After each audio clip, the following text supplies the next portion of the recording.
لوگ یہ سمجھتے ہیں کہ شیطان گناہ کی خواہش دل میں ڈالتا ہے، یہ غلط ہے۔ گناہ کی خواہش یہ ویسے ہی دل میں ہوتی ہے۔ لوگ کہتے ہیں نا رمضان میں شیطان بند ہو جاتا ہے تو گناہ کیوں ہوتا ہے؟ تو گناہ کی جو خواہش ہے نا، یہ شیطان، بڑی پیاری بات کی ہے علماء نے کہ شیطان کو اللہ نے حکم دیا تھا آدم علیہ السلام کو سجدہ کرو، شیطان نے نہیں کیا، تو شیطان کو کس شیطان نے ورگلایا تھا؟ کیا ہو گیا بھائی؟ شیطان کو کسی شیطان نے بولا تھا کہ سجدہ نہیں کرو، یہ مٹی سے بنا اور تمہاری ویلیو گر جائے گی، تم آگ سے بنے ہوئے، تم مٹی کو سجدہ کرو گے تو تمہاری ویلیو ختم ہو جائے گی۔ یہ پٹیاں کس نے بنائی تھی؟ کوئی اور شیطان تھوڑی تھا۔ شیطان کی اپنے ذات میں حسد اور جیلسی۔ تو انسان دو وجہ سے گناہ کرتا ہے، ایک تو یہ کہ اس کے دل میں خواہشات پوری کرنے کی چاہت اللہ نے ویسے ہی رکھی ہے۔ بھائی فرشتوں میں خواہشات ہوتی ہیں؟ نہیں ہوتی۔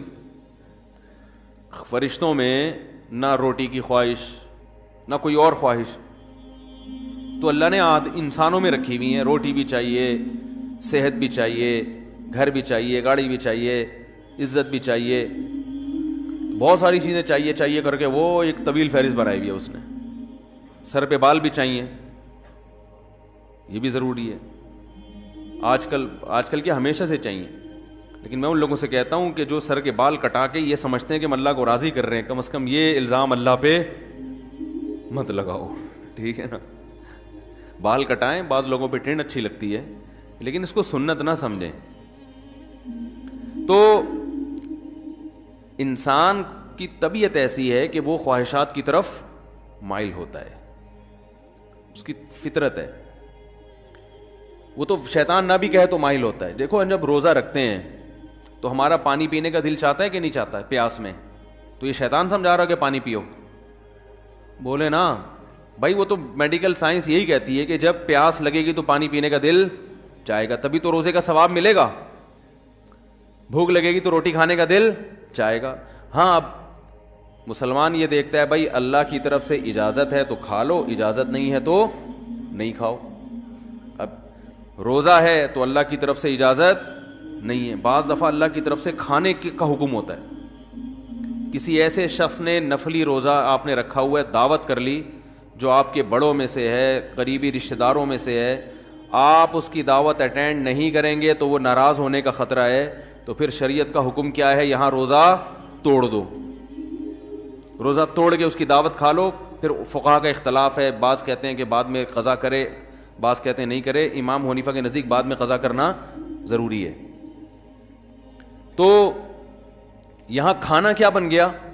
حالانکہ اس وقت دل چاہ رہا ہوتا ہے کہ نہیں کھائے، کیونکہ اتنی مشکل سے دوپہر تک کا روزہ آپ نے برداشت کر لیا، صبح کی چائے چھوڑ دی، گٹکا بھی نہیں کھایا، صبح پان بھی نہیں کھایا، اتنی قربانیاں دے کے 12-1 بجے تک آپ پہنچے اور دعوت آ گئی، اور ایسی کی دعوت آئی جو آپ کے چچا لگتے ہیں رشتے میں اور بڑے قریبی ہیں، اور وہ ناراض ہو جائیں گے کہ یار آج ہی روزہ رکھنا تھا، میرے بچے کا ولیمہ ہے، آج ہی روزہ رکھنا تھا۔ تو بہتر کیا ہے کہ آپ روزہ، حالانکہ یہاں دل چاہ رہا ہوتا کہ نہیں توڑو، کیونکہ فقہ حنفی میں تو بعد میں قضا کرنی پڑے گی نا اس کو، یا تو چلو بالکل ہی غریبی میں معاف ہو رہا ہوتا، کہتے بعد میں کون قضا کرے گا یار، آج رکھ لیا۔ تو خواہشات، یہ شیطان نہ بھی ہو تو انسان کے دل میں اللہ نے خواہشات کا ایک سمندر رکھا ہے۔ شیطان کیا کرتا ہے؟ شیطان یہ دیکھتا ہے کہ یہ آدمی اپنی خواہشات اس لیے پوری نہیں کر رہا کہ اس میں اس کو خطرہ ہے کہ آخرت میں جہنم کی سزا ملے گی۔ یہی وجہ ہوتی ہے نا مسلمان، ورنہ تو بھائی سارے چرسی ہیروئنچی ہوتے بھائی۔ مجھے لوگ آ کے بتاتے ہیں کہ یار وہ فلاں کنٹری میں اتنے لوگ 99% لوگ ڈرگز لیتے ہیں۔ چرس کا انگلش میں ایک بڑا ٹیکنیکل قسم کا نام آیا ہے جس سے چرس پینے والا چرسی بھی نہیں کہلاتا اور معاشرے میں اس کی عزت ہو جاتی ہے۔ کچھ دن پہلے ایک صاحب آئے کہ بھئی یہ UK سے آئے ہیں اور یہ ایک انگلش میں چیز میں نام بھول گیا، وہ پیتے ہیں۔ میں نے کہا یار یہ تو ہم سے زیادہ پڑھے لکھے ہیں، وہ ایسی خوبصورت چیز پی رہے ہیں۔ یہ انگلش میں نا بڑا ٹیکنیکل قسم کا نام تھا، تو میں نے کہا وہ اس کو اردو میں ترجمہ کیا، انہوں نے کہا چرس۔ تو میں نے کہا یہ بولو چرسی ہے بھائی۔ ان کو بولا تو نہیں میں نے، بے عزتی ہو جاتی. لیکن دل میں میرے خیال ہے ان کا سیدھا بولو بھائی یہ کیا ہے؟ چرسی ہے. مفتی صاحب اس کے ڈریسنگ پہ نہ جانا, اس کی انگلش پہ نہ جانا, ہے چرسی, اصل میں یہ ہونا چاہیے تھا. تو اب کیا ہے کہ وہ وہاں تو بہت زیادہ نشہ ہے نا, تو لوگ کہتے ہیں وہ اتنا نشہ کرتے ہیں, ہر آدمی شراب پیتا ہے, ہر آدمی زنا کر رہا ہے. تو میں کہتا ہوں بھائی وہ تو کریں گے, جب ان کا خیال ہے کہ زنا پہ کوئی سزا ہی نہیں ملنے والی ہے بھائی, تو 2 دن کی زندگی کوفت سے کیا فائدہ؟ لائف کو انجوائے کرو, وہ صحیح کر رہے ہیں اپنے حساب سے. رہا یہ مسئلہ کہ وہ چرس پی رہے ہیں, ڈرگس لے رہے ہیں تو صحت برباد ہو رہی ہے, وہ کہہ رہے ہیں بھائی صحت بچا کے, مزے کے لیے صحت بچانی ہے نا, تو جب صحت برباد کرنے میں زیادہ مزہ آ رہا ہے تو صحت بچا کے کرنا کیا ہے؟ کیا خیال ہے؟ ٹیپو سلطان کا قول تھا نا, شیر کی 1 دن کی زندگی گیدڑ کی 100 سال کی زندگی سے بہتر ہے. تو جو چرسیوں کی نظر میں یہ قول کا مطلب یوں ہے کہ ہیروئن چی کی 4 دن کی زندگی بغیر ہیروئن چیوں کی 4000 سال کی زندگی سے بہتر ہے. وہ کہہ رہے ہیں ہیروئن پی کے جو 4 دن میں جو مزہ آتا ہے وہ تمہاری بغیر جو ہیروئن کی زندگی ہے وہ 60-70 سال میں کیا ہے یار, یہ کوئی زندگی ہے؟ تو اس کا یہ نظریہ بن چکا ہوتا ہے. تو جب وہ اس کو کوئی آخرت کا خوف ہی نہیں ہے, اللہ کے سامنے جواب دہی کا وہ خوف ہی نہیں ہے, تو وہ جو چاہے کرے بھائی. مسلمان کیا کرتا ہے کہ جب گناہ کی طرف اس کی طبیعت مائل ہوتی ہے, جو ہر ایک کی مائل ہوتی ہے, علماء کی بھی ہوتی ہے, بزرگوں کی بھی ہوتی ہے, عامی آدمی کی بھی ہوتی ہے, یہ تو انسان کی نیچر ہے بھائی. بھوک لگی ہوگی تو روزے میں دل شدید بھوک لگ رہی ہے آپ کو. دیکھو جب رمضان گرمیوں کا روزہ ہو اور دسترخوان پہ بیٹھے ہوئے ہوں, سامنے چاٹ اور پتہ نہیں کیا کیا چیزیں مزے مزے کی رکھی ہوئی ہوتی ہیں, تو مفتی صاحب بھی ٹائم دیکھ رہے ہوتے ہیں نا جلدی جلدی, یار کتنا ٹائم رہ گیا, کیا خیال ہے؟ تو پتہ چلتا بھائی اس کا بھی دل چاہ رہا ہے. تو بزرگ بیٹھے ہوں گے وہ بھی بار بار دیکھ رہے ہوں گے, اذان کی طرف توجہ ہوگی کہ یار کب سائرن بجے گا یا کب اذان ہوگی. تو یہ جو خواہشات اللہ نے ہمارے اندر رکھی ہیں, ان خواہشات کی طرف ہر ایک کی طبیعت مائل ہوتی ہے, لیکن ان خواہشات پہ مسلمان عمل کیوں نہیں کرتا؟ بھائی ناجائز ہے, ضمیر ملامت کرتا ہے, بھائی سزا ملے گی اس پر, دنیا میں بدنام بھی ہو سکتے ہیں اور آخرت میں بھی سزا مل سکتی ہے. یہ چیزیں ہیں جو زنا سے بھی روکتی ہیں, شراب سے بھی روکتی ہیں, ماں باپ کے ساتھ بدتمیزی سے بھی روکتی ہیں, اور بہت ساری چیزوں سے. شیطان کیا کرتا ہے کہ جب آپ بریک لگا رہے ہو نا, اس کے انجام کو دیکھ کے, تو شیطان اس کا بھیانک انجام پہ ایک چمک پٹی جو ہے نا, یا ایک خوبصورت چادر لگا کے اس بھیانک انجام کو خوبصورت کر کے دکھا دیتا ہے. بات آ رہی ہے سمجھ میں؟ شراب پینے والا جو پہلی دفعہ شراب پیتا ہے تو اسے پتا ہوتا ہے کہ یہ غلط ہے, تبھی وہ کبھی اپنی اولاد کے لیے شراب کو پسند نہیں کرے گا کہ میرے بچے بھی شرابی ہوں, میری بیگم بھی شراب پیتی ہو, میرے ابا بھی پیتے ہوں, میری اماں بھی پی, وہ کہے گا میں ہی پیوں, باقی میرے رشتے داروں میں کوئی نہ پیے. تو پہلی دفعہ جب شیطان اس کو شراب پلواتا ہے, اسے پتا ہوتا ہے کہ یہ انسان کو پتا ہوتا ہے یہ غلط ہے, اس کا انجام برا ہے, سے جگر خراب ہو جاتا ہے, اور پھر عادت پڑ جاتی ہے, جو نہیں ملے گی تو دماغ خراب ہوگا, اور قتل بھی ہو جاتے ہیں, سب واقعات اس کے سامنے ہوتے ہیں. لیکن وہ یہ کہہ کے پیتا ہے کہ شیطان اسے کہتا ہے اگر تم نے یہ لذت حاصل نہیں کی اور اس کے بغیر ہی دنیا سے چلے گئے تو یہ مزہ تو بولو بھائی رہ گیا. بعض دفعہ یہ کہتا ہے پی لو 1-2 دفعہ سے کیا ہوتا ہے توبہ کر لینا.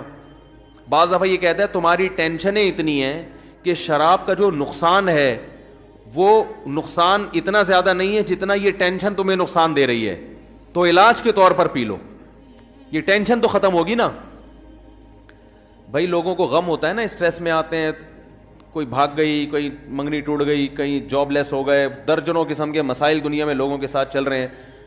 تو اب وہ اسٹریس ہوتی ہے, ٹینشن وہ چائے سے ختم نہیں ہوتی, وہ کافی سے ختم نہیں ہو رہی, تو کہتے ہیں یار تھوڑا سا پی لیتے ہیں, دماغ کیا ہو جائے گا ریلیکس, وہ ٹینشن بھول جائیں گے. تو یہ شیطان یہ کیا کرتا ہے, وَزَيَّنَ لَهُمُ الشَّيْطَانُ أَعْمَالَهُمْ, شیطان قرآن کہتا ہے کہ شیطان کسی برائی میں جو بدبو ہے نا اور جو گندگی ہے اس کو ہٹا کے اس کو مزین کر دیتا ہے. زینت کسے کہتے ہیں؟ زینت کہتے ہیں نا کوئی مزین کا مطلب یہ نہیں کہ یہ چیز واقعی اچھی ہے یا نہیں ہے, میک اپ اچھا ہے, اس کو زینت کہتے ہیں.